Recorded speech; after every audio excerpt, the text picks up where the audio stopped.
I just have two questions for you. If you guys could retain any two coaches besides Lynn and Lincoln, who would they be?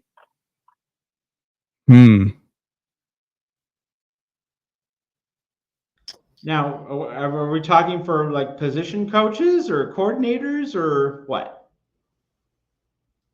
Yeah, I mean, it could be anybody, but except for the defensive coordinator and Lincoln. Yeah, so he covered the offensive coordinator and head coach. Yeah, he said besides the two coordinators, right? Because I mean, Lincoln's the offensive coordinator and you have Lynn's defense coordinator. So he's top of position. So I mean, right at the bat, I'm going Eric Henderson, and then it's just going to be a huge toss up. Because yeah, that's what I was thinking. The funny thing is Eric Henderson is the one guy who doesn't have the college experience. Do you know what I mean? And so what I'm sitting here thinking, I want to lend I want to tip over to like the Matt Entz end of this, just simply because of his experience that he brings. But then you also talk about, I mean, it's a shame because nowadays we're so trained to think about the defensive staff because we've been so I'm as guilty as anyone about this, just pigeonhole. My attention's so much on the defensive line, and the entire defense that I go straight to the defense right away. But this is a hard question for me, really, because I think this overnight, by what they did on the defense side of the ball, they've really changed how I view the entire the staff as a whole. I didn't think that it was a great overall staff last year.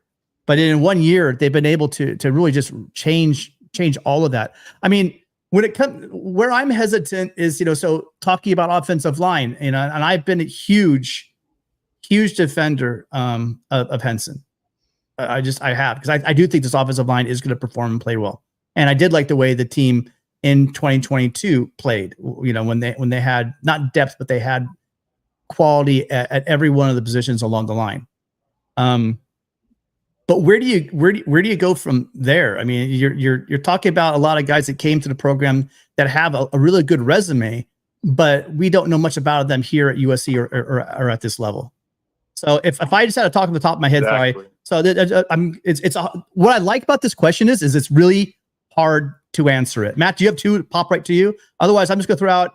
I don't know, and I don't know the situation. One thing I'm hesitant to as well about Simmons is I know he's really important to Riley.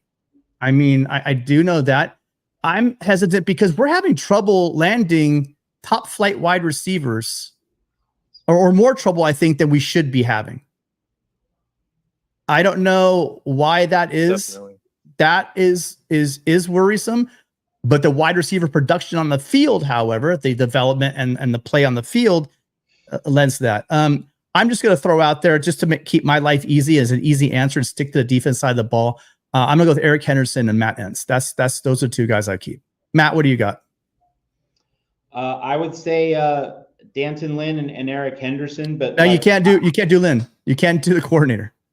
Okay, so then unless you move him to safeties coach, but we're not doing. So then Eric Henderson and Taylor Mays, and I think what Taylor Mays did in the Holiday Bowl. Just it speaks so well of him, and it's not a knock on Doug Belk. It's just that Taylor Mays inherited a fluid, messy patchwork situation, and he basically coached those guys up in a couple weeks for the Holiday Bowl. And I'm a big advocate of the hashtag Mays raise. That now that he's able to coach on the practice field, now that the restrictions on coaching, the number of coaches have been lifted, that Mays should be getting a small pay bump from Jen Cohen. But I'm a fan of all the defensive coaches. I think Entz, Belk, what they say, how they go about their business. Obviously, we haven't seen proof of concept yet at USC, but that'll come pretty soon. I think this defense is going to do well. I think that a lot of national commentators, this is a point that Tim has made a lot as well, have said, well, Lincoln Riley doesn't take defense seriously. Wait, have you noticed all these new hires, and have you noticed that the football IQ and the tactical acumen of our defensive staff has just skyrocketed? So I think that this staff's going to be great. And then I just have to say, Tim's bullish on Josh Henson, and I'm the skeptic. And hey, I hope I'm wrong. Like I This want team USC hopes you're wrong. I want USC to go 10-2 this year. I want to be writing about the college football playoff at Trojans Wire. I want to be writing about a big time December game on national TV where the eyes of the college football world are on USC again. I want all of that. So that means I want to be wrong about Josh Henson. But you know what happened last year, and just the simple fact that he inherited Andrew Voorhees, he inherited Brett Nealon.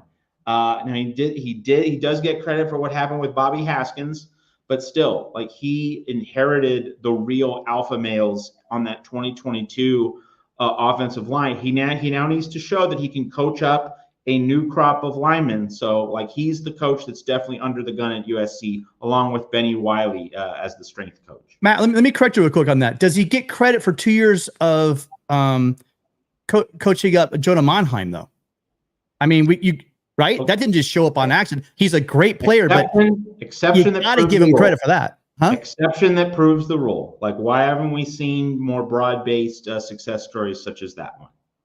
I think we had a weird situation, offensive line last year, basically doing who they thought was coming in the spring.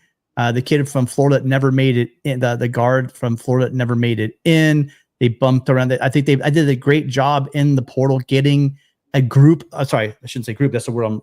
Individuals on that line that never gelled. That could be an indictment on him. That could be an issue with the players. We really don't know. That's why I think we're both on the same page. We may be on different pages on where we think it's going to go, but we're on the same page that this is the prove it year. This is year 3. Yeah. You know, I give a line coach 3 years because you had the years to bring people in. You had a couple of years to develop them. That's pretty much who you're going to be at that point. So there, on that note, you and I are on the same page. But now we're talking about that. It made me think. See, here's the thing. In sports, if you're a player, right, sometimes it's good not to have, especially on the offensive line, not to have your name called. Same thing in the coaching staff. If you're not hearing your name said a lot, that's could be a very good thing. Like, for instance, we just looked right over Zach Hansen, right? But think about that. Look at the player. Look at the tight ends. I got to find it, actually. I mean, because I'm a cheat. But I mean, the tight ends that he's brought in have been phenomenal. I'm going to read off everyone to you. Joey Osen, Carson Tabarachi brought it over from linebacker, so it doesn't technically count. But I mean, Lake McCree, Cade Eldridge coming in. You know, you have a situation where you're bringing in young talent.